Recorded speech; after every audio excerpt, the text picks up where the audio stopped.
Hello everyone, हमारे YouTube channel current affairs connect पर आप सबका स्वागत है। आज के क्लास में हम डेली करंट अफेयर्स की सीरीज में 23 मई का करंट अफेयर डिस्कस करेंगे। तो चलिए शुरू करते हैं आज की क्लास। पहला टॉपिक है same hack for green infra. तो ये क्या है? Same hack for green infra तो एक हैकेथॉन है।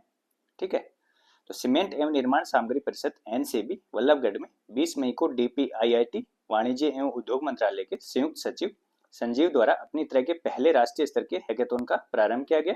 और ये हैकेथॉन किस लिए प्रारंभ किया गया है? तो ये सीमेंट और निर्माण क्षेत्र में नवाचार को बढ़ावा देने के लिए। ठीक है, तो सीमेंट एवं निर्माण सामग्री परिषद एनसीबी इंक्यूबेशन सेंटर द्वारा इसको आयोजित करवाया जा रहा है। ठीक है, किसके द्वारा? सीमेंट एवं निर्माण सामग्री परिषद इंक्यूबेशन सेंटर के द्वारा। ठीक है, सीमेंट एवं निर्माण सामग्री परिषद हरियाणा में कार्बन कैप्चर और उपयोग सीसीयू के लिए एक उत्कृष्टता केंद्र की स्थापना भी की जाएगी। कहाँ की जाएगी? सीमेंट एवं निर्माण सामग्री परिषद एनसीबी हरियाणा में। ठीक है, कार्बन कैप्चर और उपयोग सीसीयू के लिए एक सेंटर ऑफ एक्सीलेंस स्थापित किया जाएगा।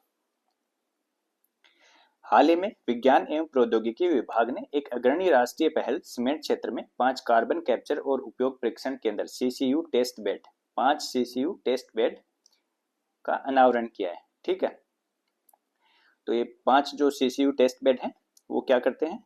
तो ये औद्योगिक कार्बन उत्सर्जन से निपटने के लिए अपनी तरह का पहला अनुसंधान और नवाचार क्लस्टर है। ठीक है, सीसीयू टेस्ट बेड हैं तो ये औद्योगिक कार्बन उत्सर्जन से निपटने के लिए अपनी तरह का पहला अनुसंधान और नवाचार क्लस्टर है। अगला है सागर भवन और पोलर भवन। तो ये क्या है सागर भवन और पोलर भवन? केंद्रीय मंत्री डॉक्टर जितेंद्र सिंह द्वारा गोवा के राष्ट्रीय ध्रुवीय एवं महासागर अनुसंधान केंद्र एनसीपीओआर में सागर भवन और पोलर भवन का उद्घाटन किया गया। कहाँ किया गया? एनसीपीओआर गोवा में। ठीक है, केंद्रीय मंत्री डॉक्टर जितेंद्र सिंह द्वारा। ये भारत में अपनी तरह के प्रथम 2 केंद्र हैं। ठीक है,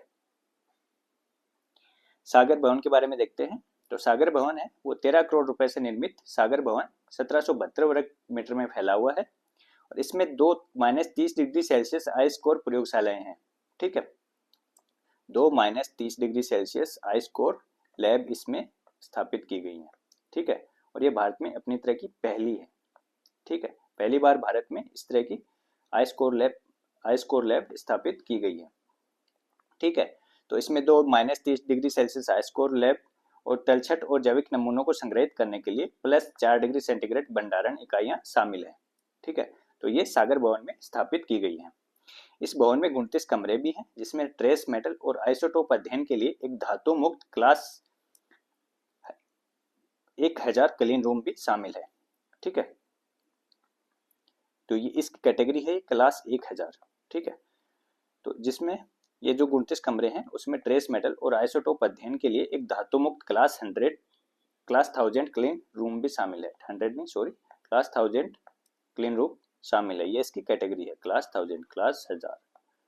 ठीक है, अगला देखते हैं पोलर भवन। तो पोलर भवन है वो 55 करोड़ रुपए की लागत से निर्मित 11,378 वर्ग मीटर में फैला हुआ एनसीपीओआर परिसर का सबसे बड़ा भवन है। ठीक है, तो इसका सबसे बड़ा भवन है एनसीपीओआर का और नवनिर्मित साइंस ऑन स्पीयर सुविधा है वो यहाँ पर स्थापित की गई है। साइंस ऑन स्पीयर सुविधा। ठीक है, तो भारत में अपनी तरह की पहली यहाँ पर स्थापित की गई है पोलर भवन में। और ये साइंस ऑन स्पीयर सुविधा होती क्या है? एसओएस सुविधा होती क्या है? तो ये पृथ्वी प्रणालियों और जलवायु से संबंधित डेटा को प्रदर्शित करने के लिए एक 3D विजुअलाइजेशन प्लेटफॉर्म है। क्या है ये? एक 3D विजुअलाइजेशन प्लेटफॉर्म है पृथ्वी प्रणालियों और जलवायु से संबंधित डेटा को प्रदर्शित करने के लिए। और भारत का जो प्रथम ध्रुवीय एवं महासागर संग्रहालय है वो इसी पोलर भवन में स्थापित किया जाएगा। प्रथम ध्रुवीय और महासागर संग्रहालय है वो इसी पोलर भवन में स्थापित किया जाएगा। ठीक है, नेक्स्ट है अंतर्राष्ट्रीय जैव विविधता दिवस 2025 पर राष्ट्रीय स्तर का समारोह। तो अंतर्राष्ट्रीय जैव विविधता दिवस था।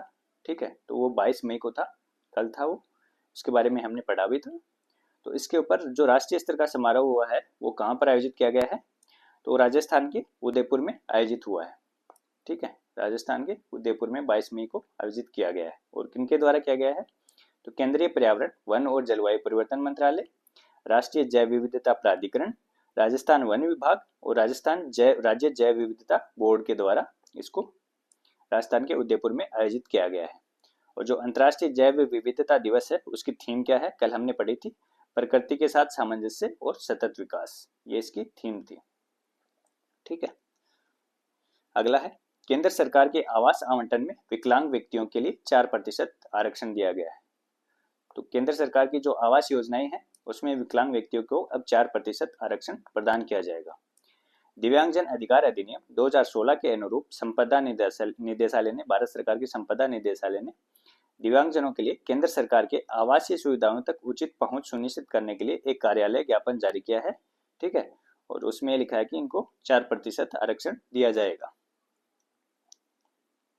नेक्स्ट है बेगमपेट रेलवे स्टेशन। प्रधानमंत्री द्वारा बेगमपेट सहित कुल 103 अमृत स्टेशनों का वर्चुअली उद्घाटन किया गया है कल। ठीक है, 103 अमृत स्टेशनों का। और बेगमपेट है वो तेलंगाना में स्थित दक्षिण मध्य रेलवे का पहला पूर्णतः महिला संचालित रेलवे स्टेशन है। ठीक है, तो ये तेलंगाना में स्थित है और दक्षिण मध्य रेलवे का पहला पूर्णतः महिला संचालित रेलवे स्टेशन है बेगमपेट। अगला है चागोस द्वीप समूह। ब्रिटेन द्वारा चागोस द्वीप समूह मॉरिशस को सौंपने के लिए समझौते पर हस्ताक्षर कर दिए गए हैं। मॉरिशस और ब्रिटेन के बीच में चागोस द्वीप समूह को लेकर एक लंबे समय से विवाद चल रहा था और अभी हाल ही में ब्रिटेन ने चागोस द्वीप समूह को मॉरिशस को सौंपने के लिए एक समझौते पर हस्ताक्षर कर दिए हैं। मॉरिशस को हैंडओवर कर दिया गया है चागोस द्वीप समूह। समझौते के तहत यूनाइटेड किंगडम कम से कम 99 वर्षों के लिए बेस को वापस पट्टे पर देने के लिए मॉरिशस को प्रतिवर्ष $136 बिलियन का भुगतान करेगा। तो चागोस द्वीप समूह के एक द्वीप डिएगो गार्सिया पर अमेरिका का नौसैन्य अड्डा स्थित है। ठीक है, अमेरिका ब्रिटेन का एक नौसैन्य अड्डा स्थित है। ठीक है, तो इस समझौते के तहत ब्रिटेन जो यूनाइटेड किंगडम है वो उस बेस के लिए 99 वर्षों के लिए लीज पर लेगा डिएगो गार्सिया को। ठीक है, और उसके लिए मॉरिशस को प्रतिवर्ष $136 बिलियन का भुगतान करेगा, ये समझौते में कहा गया है। चागोस द्वीप समूह के सबसे बड़े द्वीप डिएगो गार्सिया पर अमेरिका ब्रिटेन का नौसैनिक सैन्य अड्डा स्थित है। ये यहाँ पर चागोस द्वीप समूह है, ये यहाँ पे मॉरिशस है, ये श्रीलंका है और ये इंडिया है। ठीक है, तो ये हिंद महासागर में स्थित द्वीप समूह है, चागोस द्वीप समूह। चागोस द्वीप समूह जिसे आधिकारिक तौर पर ब्रिटिश हिंद महासागर क्षेत्र के रूप में जाना जाता है, यूके के दक्षिण पूर्व में लगभग 9,332 किलोमीटर दूर हिंद महासागर में स्थित है। ठीक है, तो ये हिंद महासागर में स्थित है चागोस द्वीप समूह और ये यूके से 9,332 किलोमीटर दूर है। चागोस द्वीप समूह है वो 7 एटोल का एक समूह है, 7 एटोल द्वीप है इसमें। ठीक है, उसका एक समूह है, इसकी आबादी केवल 4,000 के लगभग है। ठीक है, और ये 1965 में मॉरिशस से अलग हो गया था। उस वक्त मॉरिशस था वो एक ब्रिटिश उपनिवेश था, तो ब्रिटेन ने इसको 1965 में मॉरिशस से अलग कर दिया था। और ब्रिटेन ने 3 मिलियन पाउंड में द्वीपों को खरीदा था, लेकिन मॉरिशस का तर्क था कि ब्रिटेन ने स्वतंत्रता प्राप्त करने के लिए एक सौदे के तहत उसे अवैध रूप से उन्हें देने के लिए मजबूर किया था, तो अब इसको वापस मॉरिशस को सौंप दिया गया है। नेक्स्ट है अरावली लैंडस्केप के पुनरुद्धार के लिए विस्तृत कार्य योजना। अरावली लैंडस्केप के पुनरुद्धार के लिए एक विस्तृत कार्य योजना डिटेल्ड एक्शन प्लान जारी किया गया है। ठीक है, तो भारत की सबसे पुरानी पर्वत श्रृंखला अरावली को पुनर्जीवित करने के लिए रणनीतिक तैयार करने पर विस्तृत हितधारकों की सलाह से जुड़ी एक राष्ट्रीय स्तर की कार्यशाला का आयोजन 21 मई को उदयपुर राजस्थान में किया गया। ठीक है, तो ये डिटेल एक्शन प्लान तैयार करने के लिए राजस्थान के उदयपुर में एक कार्यशाला का आयोजन किया गया। ठीक है, इस कार्यशाला में अरावली लैंडस्केप के पुनरुद्धार पर विस्तृत कार्य योजना जारी की गई। ठीक है, कार्य योजना में अरावली की पारिस्थितिकी अखंडता को बहाल करने के लिए विज्ञान आधारित समुदाय नेतृत्व वाली और नीति समर्थित रोड मैप की रूपरेखा दी गई है। ठीक है, तो ये कार्य योजना है, ये 5 बिंदु पर केंद्रित है। ये 5 बिंदु कौन कौन से हैं? पहला है पारिस्थितिकी पुनर्स्थापन, इसमें प्राकृतिक उत्थान, देशी प्रजातियों के वृक्षारोपण, मिट्टी और नमी संरक्षण में सहयोग करना, ये गतिविधियां शामिल होंगी पारिस्थितिकी पुनर्स्थापन में। दूसरी है सामुदायिक भागीदारी, इसके अंतर्गत स्थानीय समुदायों विशेषकर महिलाओं और युवाओं को योजना और कार्यान्वयन में शामिल किया जाएगा। तीसरा है नीति और शासन, तो विनियामक ढांचों को सुदृढ़ करना और योजनाओं को फैलाना और प्रभावी निगरानी, ये इसके अंतर्गत शामिल है। चौथा है संपोषित आजीविका, पारिस्थितिकी पर्यटन, कृषि वानिकी और गैर लकड़ी वन उपज आधारित उद्यमों को प्रोत्साहन दिया जाएगा। ठीक है, तो यहाँ पर जो आबादी रहती है उसके लिए पारिस्थितिकी पर्यटन, कृषि वानिकी और गैर लकड़ी वन उपज आधारित उद्यमों को प्रोत्साहन दिया जाएगा, ताकि उनकी आजीविका है उसको संपोषित किया जा सके। ठीक है, उनकी लाइवलीहुड को संपोषित किया जा सके। ठीक है, अनुसंधान और नवाचार, सूचित कार्रवाई के लिए GIS आधारित मानचित्रण, रिमोट सेंसिंग और पुनर्स्थापन पारिस्थितिकी प्रथाओं का इस्तेमाल करना। ठीक है, तो ये जो कार्य योजना जारी की गई है इसके ये 5 स्तंभ हैं। देखते हैं अरावली के बारे में। तो अरावली है वो विश्व की सबसे पुरानी पर्वत श्रृंखलाओं में से एक है। ये हिमालय से भी पुरानी है। ठीक है, ये एक प्राचीनतम वलित पर्वतमाला है। ये अरावली दिल्ली की जो रायसीना हिल जहाँ पर राष्ट्रपति भवन स्थित है वहां से शुरू होकर के गुजरात तक जाती है। ठीक है, राजस्थान से होकर हरियाणा, राजस्थान से होकर गुजरात तक जाती है, दिल्ली के रायसीना हिल से स्टार्ट होकर के। अरावली में आग्नेय प्राथमिक ग्रेनाइट चट्टानें पाई जाती हैं। ठीक है, और इसमें पर्वतीय मृदा और पर्वतीय मृदा या लाल मृदा की प्रधानता है। ठीक है, जो रेड सोइल है उसकी प्रधानता है। और इसका विस्तार है वो भारत के उत्तर पश्चिमी भाग में स्थित गुजरात से राजस्थान और हरियाणा होते हुए दिल्ली तक लगभग 692 किलोमीटर में है। ठीक है, इसकी लंबाई 692 किलोमीटर है और इसकी अधिकांश जो लंबाई है वो राजस्थान में है।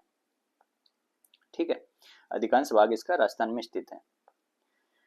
और भारत के मानसून चक्र में अरावली की महत्वपूर्ण भूमिका है और थार रेगिस्तान के लिए अवरोधक के रूप में भी अरावली कार्य करती है।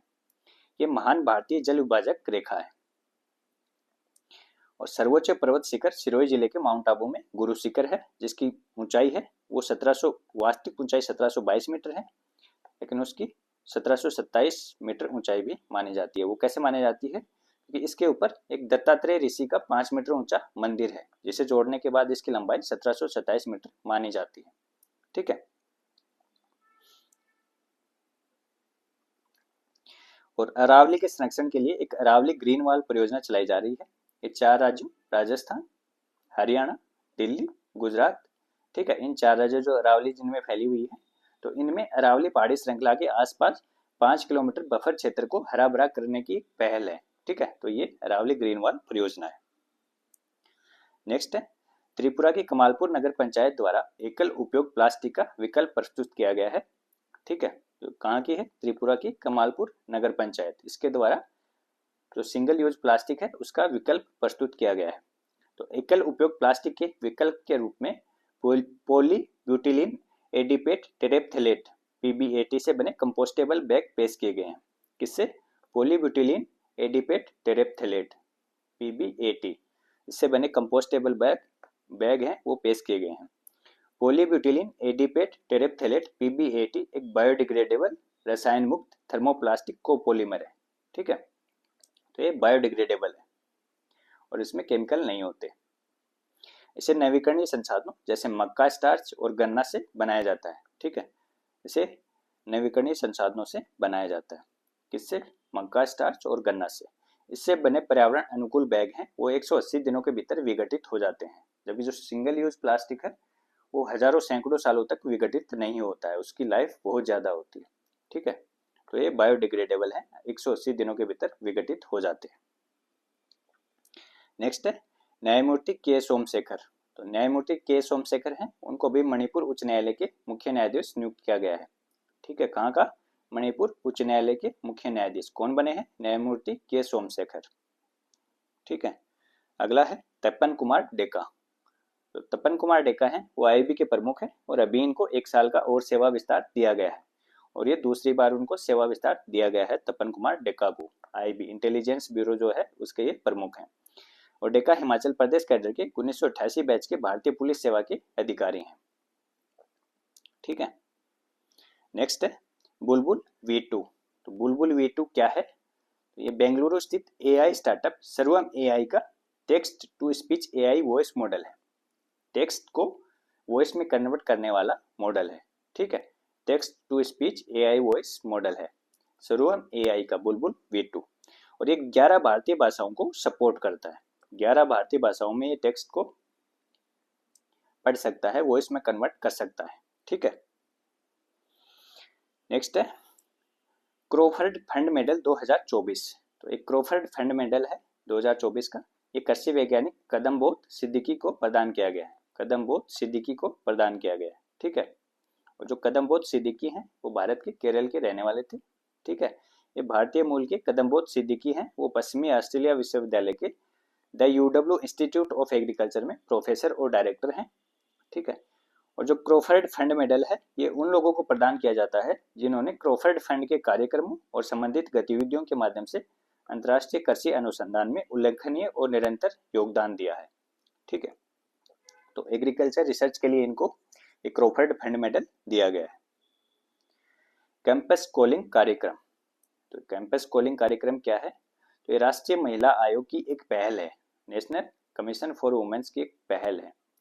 ठीक है, राष्ट्रीय महिला आयोग की एक पहल है और युवा विकास मंच यू मंथन के सहयोग से इसको प्रारंभ किया गया है। राष्ट्रीय महिला आयोग द्वारा युवा विकास मंच यू मंथन के सहयोग से इसको प्रारंभ किया गया है और इसका उद्देश्य छात्रों को लिंग आधारित भेदभाव, उत्पीड़न और साइबर अपराधों से प्रभावी ढंग से निपटने के लिए ज्ञान और कौशल से लैस करना है। ठीक है, तो जेंडर बेस्ड भेदभाव होता है, उससे उत्पीड़न और साइबर अपराधों से प्रभावी ढंग से निपटने के लिए ज्ञान और कौशल से छात्रों को लैस करना इसका उद्देश्य है और इसका लक्ष्य देश भर में 1000 से अधिक विश्वविद्यालयों और कॉलेजों तक पहुंचना है। ठीक है, 1000 से अधिक विश्वविद्यालयों और कॉलेजों तक पहुंचना है और प्रत्येक प्रतिभागी संस्थान में 2 पुरुष और 2 महिला कैंपस एम्बेसडर इसके अंतर्गत नियुक्त किए जाएंगे। ठीक है, 2 पुरुष और 2 महिला कैंपस एम्बेसडर नियुक्त किए जाएंगे। तो ये राष्ट्रीय महिला आयोग का एक कार्यक्रम है। नेक्स्ट है भारत की पहली जंगल सफारी विस्टाडोम ट्रेन, तो ये कहाँ स्टार्ट की गई है? तो भारतीय रेलवे और उत्तर प्रदेश सरकार द्वारा इसको उत्तर प्रदेश में प्रारंभ किया गया है। भारतीय रेलवे और उत्तर प्रदेश सरकार द्वारा भारत की पहली जंगल सफारी विस्टाडोम ट्रेन। ठीक है, विस्टाडोम ट्रेन क्या होती है? इसमें बड़े बड़े शीशे होते हैं, ऊपर भी शीशे होते हैं, साइड में भी शीशे होते हैं, तो आराम से आप व्यू इसमें देख सकते हैं और इसको कतर्निया घाट वन्यजीव अभ्यारण्य से दुधवा टाइगर रिजर्व तक संचालित किया जाएगा। ठीक है, कतर्निया घाट वन्यजीव अभ्यारण्य से दुधवा टाइगर रिजर्व तक इसको संचालित किया जाएगा और यह Uttar Pradesh eco tourism board की 1 डेस्टिनेशन 3 फॉरेस्ट थीम के अंतर्गत इसका संचालन किया जाएगा। ठीक है, तो ये उत्तर प्रदेश में प्रारंभ की गई है। नेक्स्ट है गीता सामोता, तो गीता सामोता है वो दुनिया की सबसे ऊंची चोटी माउंट एवरेस्ट, इसकी ऊंचाई है 8849 मीटर। तो ये माउंट एवरेस्ट पर चढ़ने वाली केंद्रीय औद्योगिक सुरक्षा बल CISF की पहली अधिकारी हैं। ठीक है, तो ये CISF की पहली अधिकारी हैं जो माउंट एवरेस्ट पर चढ़ी हैं और केंद्रीय औद्योगिक सुरक्षा बल CISF में ये सब इंस्पेक्टर के पद पर कार्यरत हैं और ये राजस्थान की सीकर जिले से संबंधित हैं, सीकर जिले की निवासी है। गीता सामोता है, इन्होंने रिकॉर्ड 6 महीने 27 दिनों में 4 महाद्वीपीय चोटियों माउंट कोसिएस्जको ऑस्ट्रेलिया और माउंट एल्ब्रुस रूस, माउंट किलिमंजारो तंजानिया और माउंट अंकोकागुआ अर्जेंटीना पर चढ़ाई की थी और ऐसा करने वाली ये सबसे तेज भारतीय महिला है।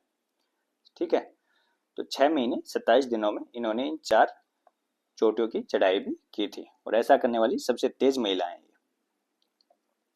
नेक्स्ट है केरल कक्षा 10 के छात्रों के लिए रोबोटिक शिक्षा अनिवार्य करने वाला भारत का पहला राज्य है। ठीक है, और सरकारी स्कूलों में AI को शामिल करने वाला पहला देश कौन था? सऊदी अरब, UAE। सऊदी अरब ने AI को सरकारी स्कूलों में पाठ्यक्रम में शामिल करने की घोषणा की और केरल है वो कक्षा 10 के छात्रों के लिए रोबोटिक शिक्षा अनिवार्य करने वाला भारत का पहला राज्य है।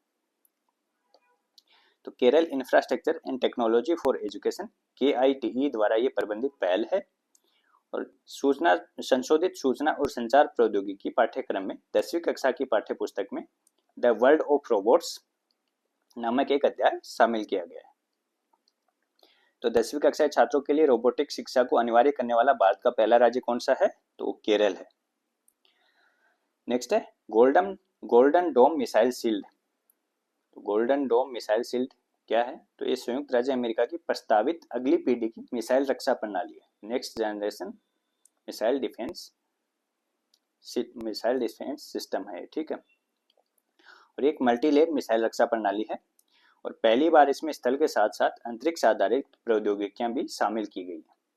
ठीक है, इसमें उपग्रहों को भी शामिल किया गया है। तो इससे इसके संबंध में चिंताएं भी जताई जा रही हैं। ठीक है, कि इससे एक अंतरिक्ष आधारित वारफेयर का नया युग प्रारंभ हो जाएगा।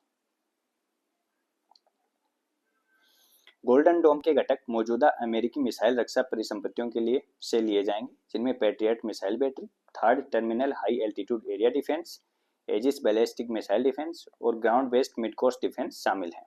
ठीक है, तो ये जो गोल्डन डोम मिसाइल शील्ड है, इसमें उपग्रह हैं वो डिटेक्ट करेंगे खतरे को, ठीक है, इंटरसेप्ट करेंगे और फिर वहाँ से पृथ्वी से मिसाइलें दागी जाएगी और उनको नष्ट कर दिया जाएगा। तो इसमें उपग्रहों का उपयोग भी किया जा रहा है। ठीक है, तो ये थी आज की क्लास। अगर आपको क्लास पसंद आई हो तो शेयर, सब्सक्राइब और लाइक जरूर कीजिएगा। मिलते हैं अगली क्लास में।